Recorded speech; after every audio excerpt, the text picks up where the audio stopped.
Alrighty, so now we are on to the arrangement. This is where your song kind of comes together, becomes not just a loop, but an actual song. So I want to start off with my thought process behind arrangement, because arrangement can be a really intimidating step. Getting out of that loop and actually into a full song can be really difficult, especially if you make it unnecessarily difficult for yourself. People tend to make the arrangement step a lot more difficult than it needs to be, both by insufficient layering and by not studying other arrangements from other songs. And this is key. This is a big deal, and that's what I did to arrange this track. I went and found a progressive house track that I liked, and then I literally wrote out the arrangement. This is on the back of an envelope of a paycheck from my part-time job, because that was all I had on hand at the time. It's a literal back of the envelope thing here. Essentially what I have here is a line separated by a bunch of tick marks, and each section represents an 8-bar section of the song. So I just keep this going until the song's over, and in each 8-bar sections, I just write down what I hear and what changes. So for instance, this first section says drums with clap, hats, 1 evolving chord. Then the second 8-bar section is same, there's a white noise filtering in, the chords fade. And then the next section, less pads, ARP, the chords start to filter in, so now you can see something's coming in. The next one says essentially the same as before. And the next one says the full chord, so meaning the full chord progression kicks in at this point instead of just playing one chord. There's a new hi-hat, and so on and so forth. And I highly recommend you do this with pretty much every genre to really figure out how people structure songs to keep them interesting, to keep them flowing well, and then just copy them. You can, of course, tweak something to fit your song a little better. I definitely did in this case, but it makes a really good starting point. And I would argue that it's definitely not cheating, because lots of pop songs follow the exact same structure all the time, and a lot of progressive house and techno and whatnot, a lot of those tracks also follow pretty much the exact same structure. As long as you're building a song in such a way that it takes the listener on a ride, keeps the listener engaged, keeps everything exciting, keeps everything building to the energy level that you want, you're doing it right. So there's really no shame in copying an arrangement. And that's what I did at first with this, until I kind of broke it off to kind of fit my more specific needs for this track. So let me take you through this kind of linearly, and hopefully this will give you some ideas for how to proceed with your own track. So we start off with some simple drums and some simple chords. Well, a simple chord.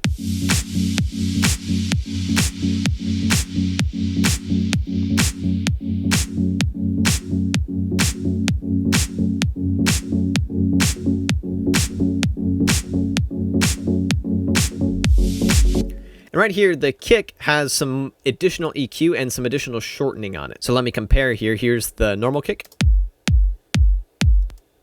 And then here's the intro kick. So I have LFO tool here making it very short. And then this additional low cut. So the kick starts off nice and small. And this is both meant for the DJ who may be spinning this track to very easily mix it in with the previous track's outro. And also it starts off small so that you have somewhere to go from there. Then I've got the clap and the snare, just their normal selves. The bass is also very filtered out, so you can kind of barely hear it. It's got a bunch of filtering on it, both a high and low cut filter, just kind of cutting it down to nothing. So it's there, but it's very faint.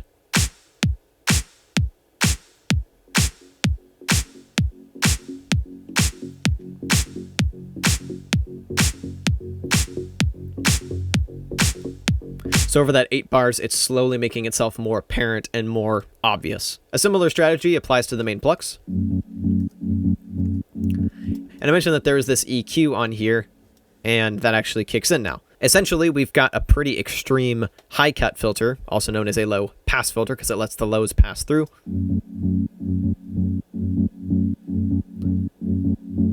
Making the plucks almost sound like a pad. And as you can see from the automation here, that's slowly being lifted over the course of these 16 bars.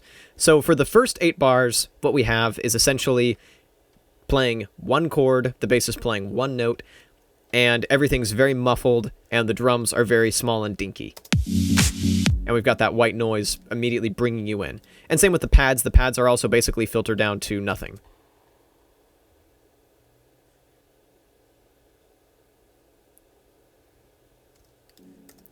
So we start off small, start off simple. So that's the first 8 bars. In the next 8 bars, we drop the kick in full on, so it goes. Same with the bass. We also drop in the low end of the bass full on. Now the bass doesn't have all its high end back yet, but it does have all of its low end. So if you hear that by itself, let me get this here.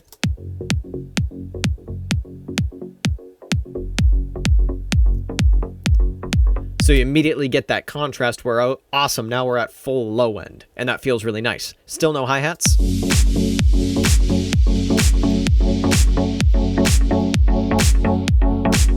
And it's at this point that the filter on the pads is lifting a bit, but the filter on the plucks has lifted all the way.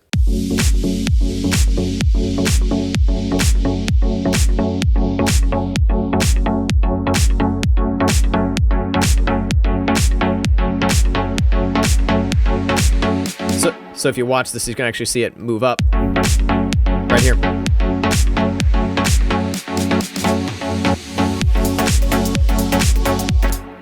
And then also we introduce for the first time the white noise riser. And this riser pretty consistently shows up every 16 bars. So really, I've established a bit of a pattern that the rest of the song will tend to follow, where I have a bit of a change every 8 bars and then a drastic change every 16 bars. So then moving up into here, at the end of every 16 bars, we've got that white noise riser and then also this fill. Once again, nice swung fill. And that's decently quiet. It's filtered down a bit because the drums here were a little too extreme. I'll include this in the sample pack for your own personal use.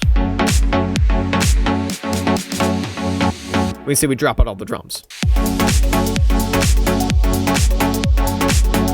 So then in this next 16 bars, we get our first drastic change. So whereas with this one, everything was a little quiet, everything was a little muffled, everything was a little dinky, right here, we've brought in the hi-hats, which immediately raises the energy level.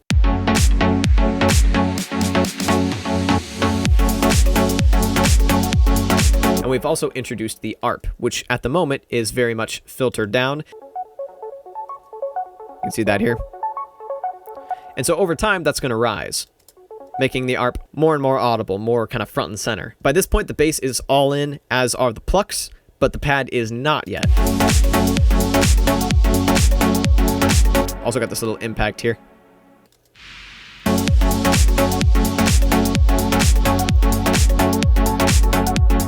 So the big change happening over time in this 8 bars is that the ARP is being filtered in, and the pads are being filtered in just a tiny bit, but I'm saving that for the next 8 bars when everything really starts to ramp up.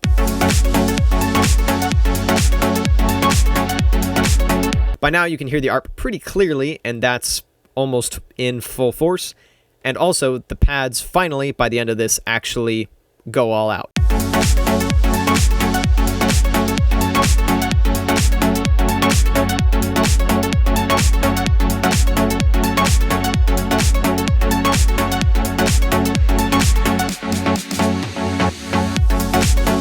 So you may have noticed that for the first entire minute of this song, we've only been on one chord. By now, we've kind of exhausted all the possibilities that this one chord has, and we're ready for another drastic change. So the big drastic change to happen here is to bring in the full chord progression.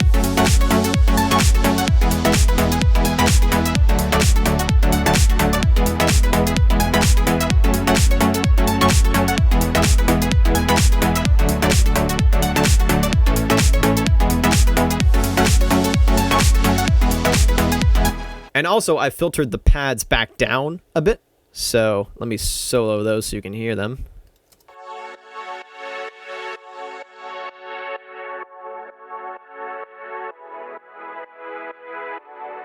And they rise up over those 16 bars.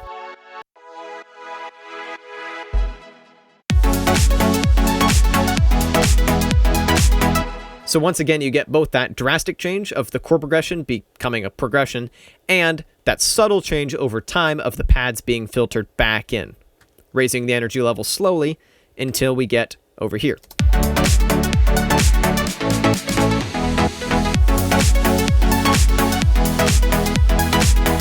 And then at this point, the new drastic change is bringing in the open hi-hats. Once again, raising the energy level by a notch. Hi-hats are a powerful arrangement tool and should be used for stuff like this. And then our change over time is happening with the plucks themselves. So this Nexus pluck right here, so far over the course of 1 minute and 30 seconds, I haven't messed with the cutoff yet, which I showed you what that does. And that can be a pretty powerful arrangement tool as well, especially when coupled with the high cut filter. But now, for this last 16 bars, I want this to finally rise over time, pushing the energy level to the very edge of kind of what I'm even comfortable with. So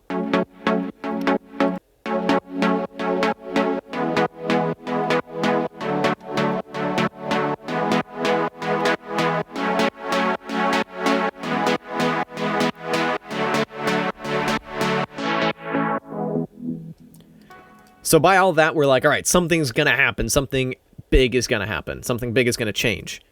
And it does. We drop in the melody. So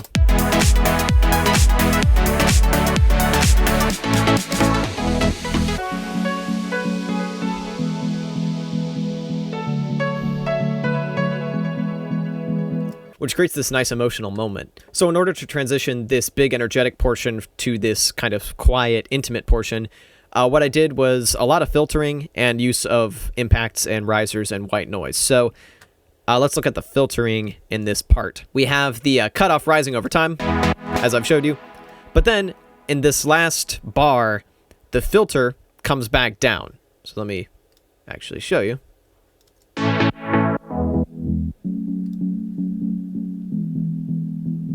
So that immediately brings that calm. And that happens over the course of the drum fill, so it doesn't like draw attention to itself. The fill kind of covers for it. But your ear does notice the fact that, oh, everything's calming down now, and creates this really natural move into this calmer section. And the same thing also happens with the pads. So you get this really clean, really smooth move into this calm section. And also for this calm section, as you can see, I've duplicated a bunch of these tracks that were previously pumping and made them not pumping.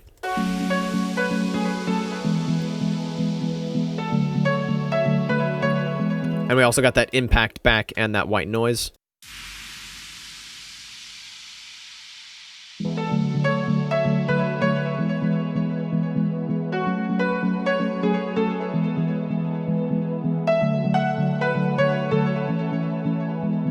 So really, there's not a whole lot that needs to change here since you're hearing the melody for the first time. That's kind of enough novelty by itself, really. But then in the second section, now that you've heard the melody once, we want to build on that and bring in the second lead. So you can see this is filtered way down. You can barely hear it. It filters in a little bit. But over the course of this next 8 bars, it really starts to ramp up to where it kind of overtakes the piano.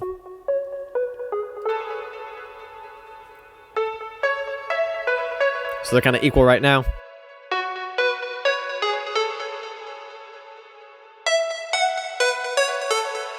And by now, it's kind of taken over. So you get that, once again, change over time over this 8 bars. And also, we have a little bit of filter movement in both the plucks and in the pads. These start to rise a little bit again.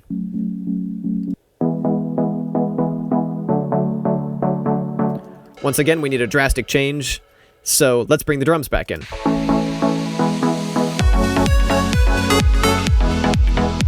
And the bass, all at once. So just the kick and the bass come back in because I've always really liked the interaction between the kick and the bass and wanted an opportunity to show that off. So that creates this nice moment. Once again, it's something a little different from what I've done before. Within the context of the song, I mean.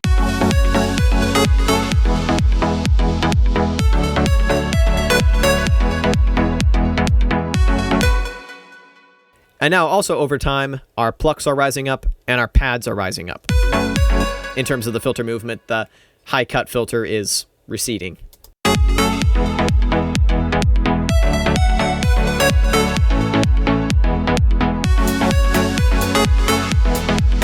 Once again, a change comes in where that hi-hat comes in, immediately lifts the energy level, adds some additional groove.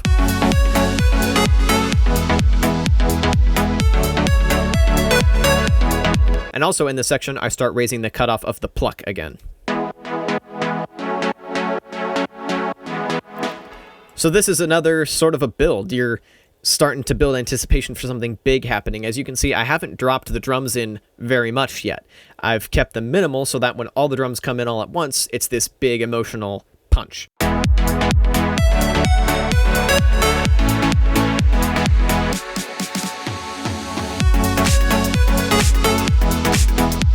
So once everything drops back in, it's this nice moment. And to increase that even further, I built up the tension by moving everything over a bar so that just the fill plays just by itself. So this entire 8-bar section goes, then the fill comes, then everything drops in. And to facilitate that transition, I also did this. And essentially what this is I selected that little section just using the looping. So let me just demonstrate that partially here. So something like this, and then we can mute all our drums. Just that little section right there. Except I also muted the white noise, but I don't need to do that right now. So just that little section, and then I soaked the entire thing. I just put a reverb on the stereo bus on the master channel, soaked it in reverb, and then I bounced that, and then reversed it. So you get... So it serves to lead you into that, for one thing, lead you into that different chord, and for another thing, seamlessly transition you from that kind of silence back to where everything kicks in.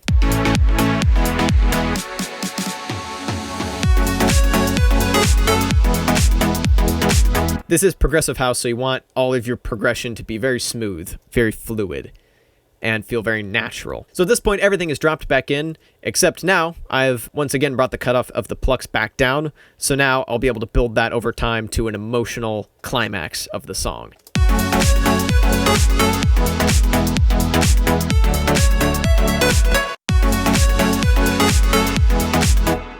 And in this case, really, there's no difference between these two 8-bar loops. They stay pretty much the same because now we're just kind of reveling in the fact that almost everything has dropped in. It's a nice feeling. We're gonna stay on that moment for a little bit.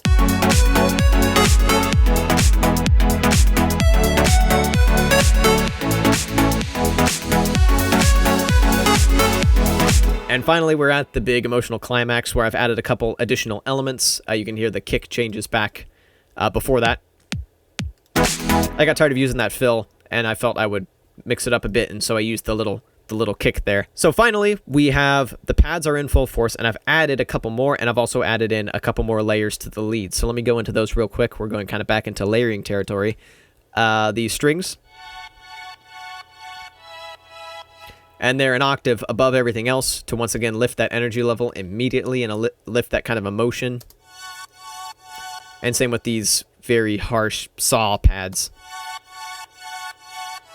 But they're mixed so subtly that that harshness doesn't really come through. They just are allowed to cut through enough to where they ride on top of everything. So let me go ahead and mute these, and then I'll bring them in.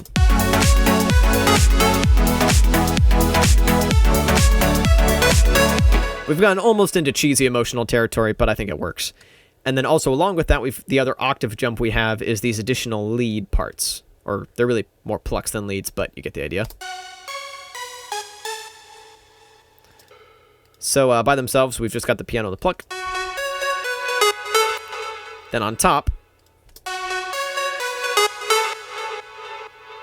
And as you can hear, those are an octave up. So we got a bunch of stuff an octave up layered very subtly in there to just raise the energy level to that last possible place it can go. And then also, along with that, we've brought back in the open hi-hats. So now we're at this big emotional peak.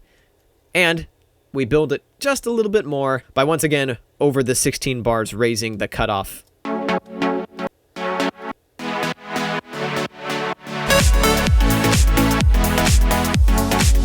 So now when you're at this point, you know you've kind of gone as high as you can possibly go and that the song is going to start to wind down, which is exactly what happens. So immediately the pads get filtered way down. Let me solo those so you can hear. And you can hear I started that filtering over the course of the very last bar of that last 16 bars because, once again, I'm all about really smooth transitions. So by the time you've actually arrived at this new section, now everything is a lot more chilled out. Same with the plucks. Let me solo those.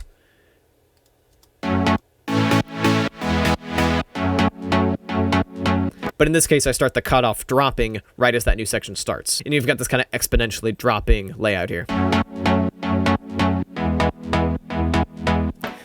So now at this point, we're back to kind of more restrained drums, more muffled pads, and then normal plucks.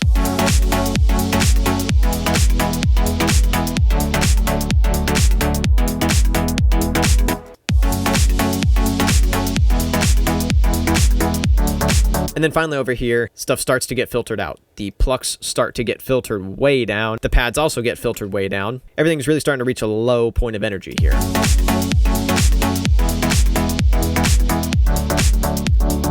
Same with the bass. The bass is getting both its high end and its low end filtered out simultaneously.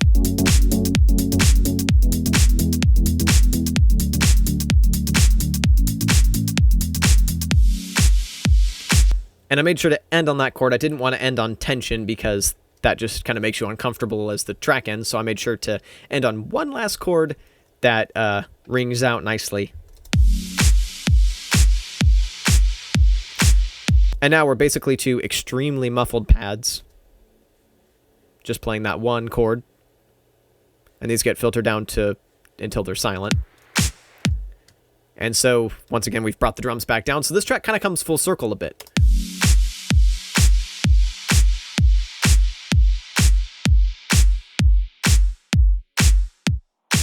Finally switching to that thinner, smaller kick.